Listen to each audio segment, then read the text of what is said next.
Assalamualaikum warahmatullahi wabarakatuh. Alhamdulillahirabbil alamin. Nahmaduhu wa nasta'inuhu wa nastaghfiruh wa na'udzu billahi min syururi anfusina wa sayyiati a'malina.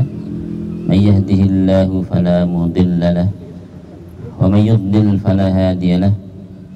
Asyhadu an la ilaha illallah wahdahu la syarika lahu wa asyhadu anna Muhammadan abduhu wa rasuluh.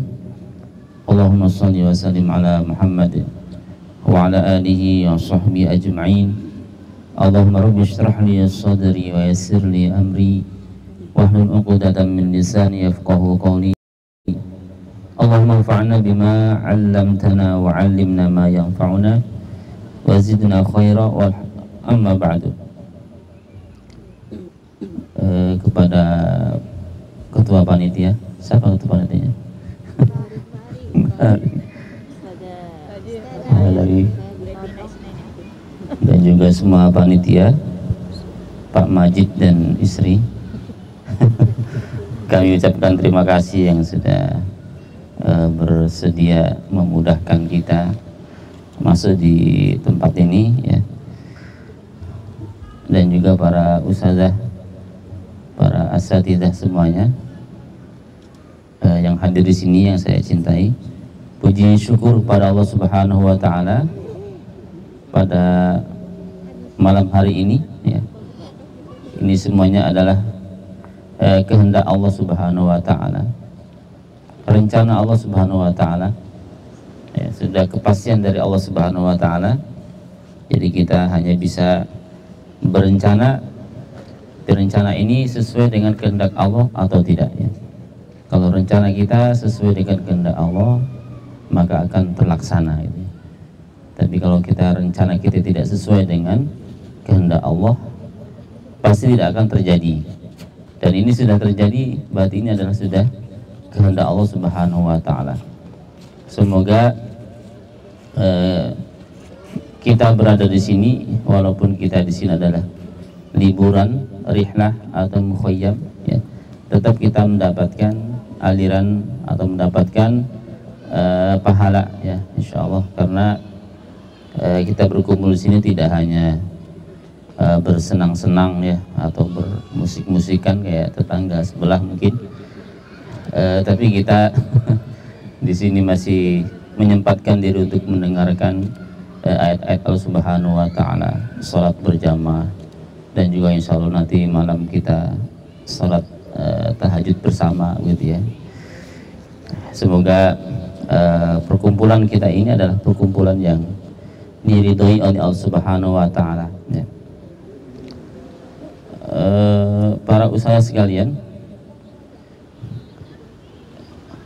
nikmat yang sangat besar, ya, kita bisa dipertemukan dalam perkumpulan atau dalam jamaah Al-Quran, gitu, ya. Mungkin kalau bukan karena Al-Quran, kita mungkin tidak lama berkumpul seperti ini, ya. Tapi karena ada Al-Qurannya, gitu, itulah membawa keberkahan, sehingga kita berbetah-betah diri, ya, bersusah-susah misalnya kita mau berkumpul, gitu, ya, mau mengajarkan kepada orang lain. Ini bagian dari keberkahan kita bersama dengan Al-Quran, ya. Dan ini merupakan kenikmatan yang sangat besar, ya, kenikmatan yang sangat agung, ya. Kita dipertemukan dalam lembaga Al-Quran ini, ya. Mungkin kalau tidak ada lembaga Al-Quran ini, ya, entah kita kayak apa kehidupan kita, gitu, ya. Mungkin kita di mana, ya, sekarang ini entah di mana kita. Mungkin kita menyanyiakan waktu kita atau mengisi waktu yang kurang bermanfaat, ya. Tapi alhamdulillah kita didorong oleh Allah Subhanahu wa taala, gitu, ya. Yang dulunya mungkin kita siapa, gitu, ya, ibu rumah tangga biasa aja dengan ibu rumah tangga, atau kita laki-laki sebagai pekerja biasa, gitu, ya. Tapi masya Allah Subhanahu wa taala, kita bersyukur kepada Allah Subhanahu wa taala yang sudah menggiring, ya, yang menggiring kita ke lembaga ini. Jadi perbanyaklah ucapan syukur kita kepada Allah Subhanahu wa taala. Kemudian kita berusaha ya, kita menjaga kenikmatan yang sudah diberikan oleh Allah Subhanahu wa taala ini. Karena kenikmatan bisa berkumpul-kumpul seperti ini ya, tidak mudah juga ya kalau bukan Allah yang menggerakkan gitu ya. Yang disebutkan dalam sebuah ayatnya di surat Al-Anfal ya, "Lau anfaqta ma fil ardi jami'a ma alafta baina qulubihim." Ya. Seandainya engkau menginfakkan ya, membayar apa yang ada di muka bumi ya, untuk menyatukan hati mereka, tentu kalian tidak akan mampu gitu ya. Lau anfaqta ma fil ardi jami'a, semua yang ada di muka bumi ya diinfakkan semuanya untuk mengumpulkan manusia gitu ya, menyatukan hati manusia. Lau anfaqta ma fil ardi jami'a ma alafta baina qulubihim, tentu kalian tidak akan bisa menyatukan hati kita. Hati kita disatukan oleh Allah Subhanahu wa taala, berjuang bersama-sama ya untuk mengajarkan Al-Qur'an. Ini adalah nikmat dari Allah Subhanahu wa taala, anugerah dari Allah Subhanahu wa taala, dan anugerah ini pun tidak diberikan kepada semua orang ya. Namanya anugerah itu diberikan kepada orang-orang tertentu, orang-orang yang diinginkan oleh Allah Subhanahu wa taala. Dzalika fadlullahi yu'tihi man yasha ya. Dzalika fadlullahi yu'tihi man yasha. Jadi itu adalah anugerah dari Allah Subhanahu wa taala yang diberikan kepada siapa-siapa yang Allah Subhanahu wa taala kehendaki gitu ya. Ini adalah anugerah dari Allah Subhanahu wa taala. Dan juga kita ya mungkin sebagai suami ya, yang istri kita mungkin disibukkan dengan Al-Quran ya, kami juga mengucapkan terima kasih misalnya para suami yang sudah mengizinkan ya istri-istrinya untuk mengajarkan kitab Allah Subhanahu wa taala. Insyaallah suami-suami yang ridho mengizinkan istrinya gitu ya untuk mengajarkan kitab Allah, tentu mereka juga akan mendapatkan pahalanya ya. Karena sesungguhnya ya hak suami, seandainya suaminya pun melarang ya itu memang hak suami gitu ya. Kewajiban suami dan haknya sudah sepenuhnya sudah diberikan kepada suami sebagai pengganti orang tua ya. Ya sebenarnya suami juga ada hak untuk melarang ya. Tapi ketika suami ridho, rela gitu ya, karena Allah Subhanahu wa taala, yang waktunya tentu akan berkurang gitu ya, pertemuan antara suami dan istri gitu ya, karena ada kewajiban untuk mengajar misalnya, maka suami yang meridhokan, merelakan waktunya gitu ya, istrinya mengajar, dia pun akan mendapatkan kecipratan pahalanya, dan insya Allah akan diganti oleh Allah Subhanahu wa taala ya dengan sesuatu yang lebih baik. Sebagaimana perkataan para ulama ya, man taraka syai'an lillahi awwadallahu khairan minhu ya. Barang siapa yang meninggalkan sesuatu ya karena Allah Subhanahu wa taala, maka Allah akan menggantinya dengan sesuatu yang lebih baik gitu ya. Bapak Ibu sekalian, para ustadz dan ustadzah ya. Dan kita ini alhamdulillah ya, kita ini dalam suatu jamaah, dalam suatu perkumpulan yang fokus kita adalah untuk mengajarkan Al-Quran ya. Ini adalah sesuatu yang ya kenikmatan yang sangat-sangat besar gitu ya. Apalagi yang kita ajarkan ini adalah mukjizat ya. Yang kita ajarkan adalah wahyu Allah Subhanahu wa taala. Karena yang kita ajarkan adalah mukjizat ya, namanya mukjizat adalah sesuatu yang kalau dulunya ini sesuatu yang hanya diberikan kepada orang-orang khusus, sesuatu yang diberikan kepada para nabi ya, para rasul, Itu namanya mukjizat. Karena mukjizat tidak mungkin diberikan kepada oleh manusia-manusia biasa. Berbeda dengan ilham ya. Tapi ilhamnya nggak datang sekarang. Kalau ilham itu bisa diberikan kepada siapa saja gitu ya, orang-orang yang soleh. Tapi kalau mukjizat itu khusus diberikan kepada para nabi gitu ya, para utusan Allah Subhanahu wa taala. Akan tetapi mukjizat Al-Qur'an ini ya, berbeda dengan mukjizat para nabi yang lain ya. Jadi kalau mukjizat nabi selain Rasulullah Sallallahu Alaihi Wasallam, mukjizat itu hanya bisa yang memakai, yang menggunakan hanya mereka saja gitu. Misalnya tongkat Musa alaihissalam gitu ya. Musa kan bersama Harun gitu ya. Pernahkah kita mendengar Harun pakai tongkatnya Musa itu terus berubah menjadi ular? Kan nggak pernah gitu ya. Padahal Harun adalah saudara terdekatnya, saudara yang membantunya dalam berdakwah. Tapi nggak pernah kita mendengar ada Harun menggunakan mukjizat tongkatnya Musa alaihissalam untuk melawan Fir'aun misalnya, nggak pernah kita dengar gitu ya.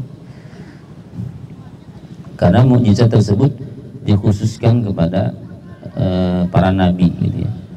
Jadi hanya mereka yang bisa memakai mukjizat tersebut. Akan tetapi ini adalah karunia Allah Subhanahu wa taala, bahwa Al-Quran adalah mukjizat Rasulullah Sallallahu Alaihi Wasallam. Jadi Al-Quran itu adalah mukjizat ya. Dan mukjizat ini tidak hanya Rasulullah Sallallahu Alaihi Wasallam yang hanya bisa memakainya gitu ya. Jadi siapapun ya, sahabat, para tabi'in, dan kita semua orang-orang muslim gitu ya, kita bisa menggunakan mukjizat ini. Namanya suatu mukjizat adalah sesuatu yang tidak mungkin ada yang bisa mengalahkan, karena itu adalah anugerah dari Allah Subhanahu wa taala. Nah, kita ini berkecimpung tentang mukjizat gitu ya, tentang mukjizat Allah Subhanahu wa taala, tentang wahyu gitu ya. Jadi sama saja misalnya, karena kita ini berkecimpung dengan mukjizat tentang wahyu, artinya kita adalah para wakil ya, pengganti Nabi Sallallahu Alaihi Wasallam. Mulanya Allah Subhanahu Wa Taala mengatakan dalam sebuah ayat, "Summa awrasnal kitab alladzina istafaina min ibadina." Summa awrasnal kitab alladzina istafaina min ibadina. Kemudian kami wahyukan Alkitab Al-Quran ini kepada hamba-hamba kami yang kami pilih, istafaina gitu ya. Jadi insya Allah ya, kita ini adalah termasuk orang-orang yang dipilih atau orang-orang pilihan Allah Subhanahu wa taala, orang-orang yang istimewa di sisi Allah Subhanahu wa taala, karena kita sedang melanjutkan perjuangan Rasulullah sallallahu alaihi wasallam, yaitu berjuang untuk menyebarkan atau membumikan Al-Qur'an ini ya. Semoga kita bisa istiqomah ya, bisa istiqomah sampai di akhir hayat kita, sampai kita nenek-nenek, kakek-kakek gitu ya, sudah ompong giginya masih mengajarkan Al-Quran. Tapi semoga nggak ompong ya, karena kalau ompong sulit nanti mengucapkan makhluknya gitu. Nggak kebayang gitu ya. Ya semoga kita sampai nenek-nenek, kakek-kakek, gigi kita ya, gigi kita dijaga oleh Allah Subhanahu wa taala, karena modal kita untuk mengajar gitu ya. Karena kalau ngajar makhluk nggak ada giginya kayak apa, apalagi huruf pesot gitu ya, bocor itu udah ya, bisa keluar jadi shin gitu. Jadi permintaan pertama ya kepada Allah Subhanahu wa taala, semoga Allah menjaga gigi-gigi kita ini agar kuat ya, sampai kita kakek-kakek, nenek-nenek, sehingga kita bisa terus mengajarkan Al-Quran gitu ya. Ya kayak Ustaz Arif kan pernah kecelakaan juga, tapi alhamdulillah walaupun giginya yang ada yang patah mungkin ya, tapi tetap alhamdulillah dijaga oleh Allah Subhanahu wa taala ya. Karena kalau gigi depan itu sudah patah itu sulit mengajarkan makhraj gitu ya, bisa bocor semua makhrajnya gitu ya, karena ya nggak rapat gitu ya.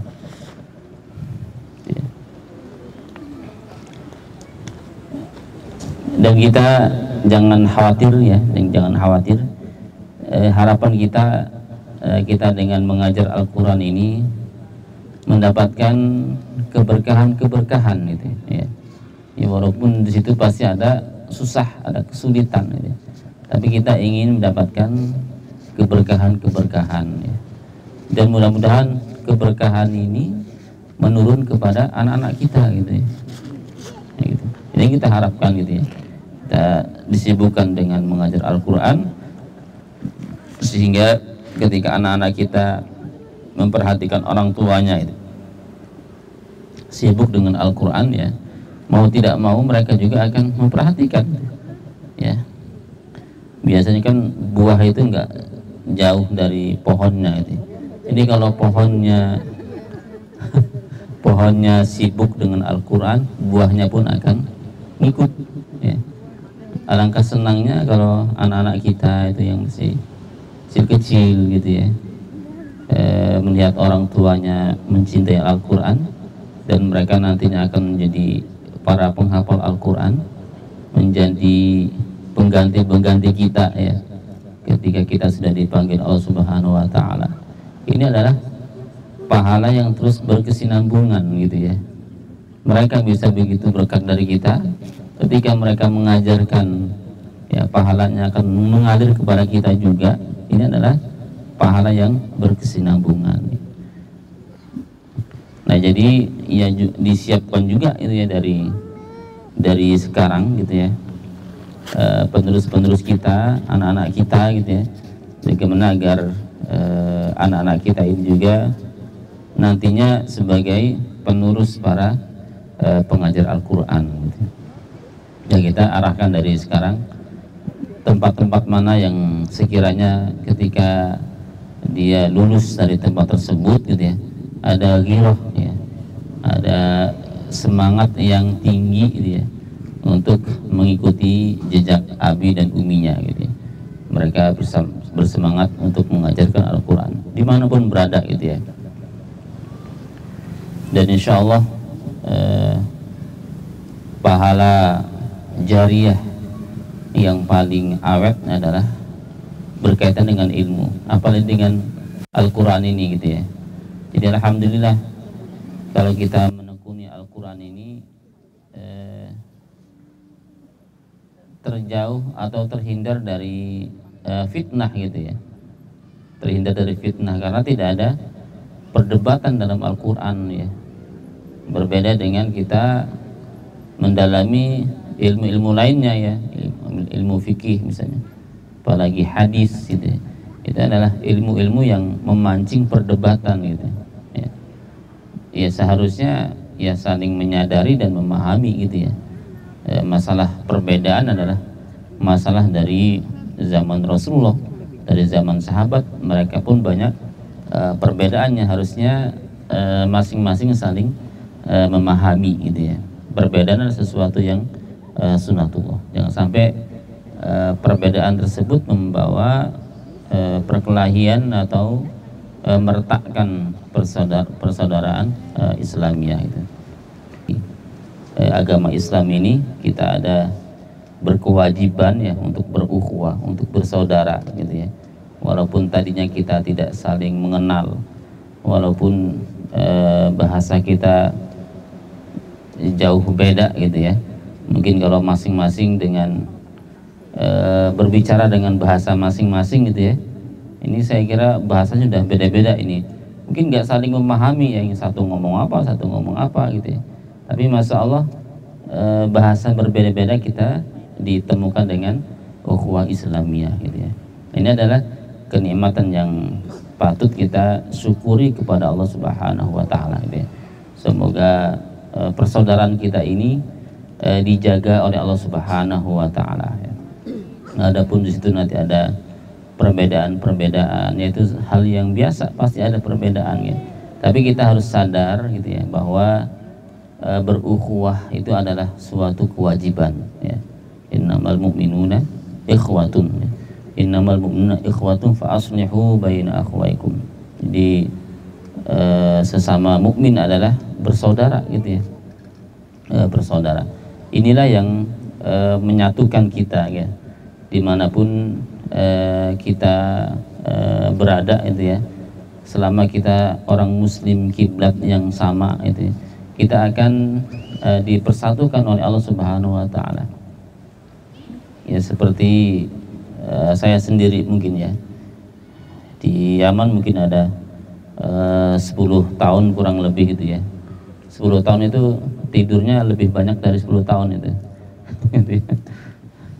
Jadi belajarnya paling 4 tahun gitu. Selebihnya adalah tidur itu.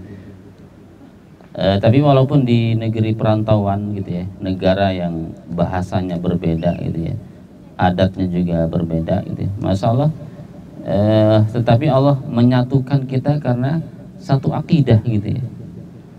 Dan orang-orang Yaman itu walaupun misalnya kadang-kadang bikin jengkel, gitu ya, karena adatnya berbeda, gitu ya, bikin jengkel kadang, tapi ya tetap ngangeni juga, begitu ya, pengen sekali-kali lagi bertemu dengan syekh-syekh kita yang di sana, gitu ya.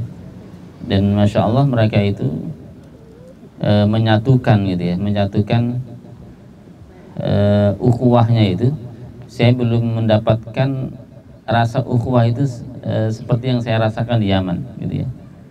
Jadi benar-benar mereka itu kayak antara murid dan guru itu kayak benar-benar keluarga sendiri, gitu ya. Perhatiannya itu luar biasa, gitu ya. Melebihi dari perhatian terhadap mungkin keluarganya, begitu.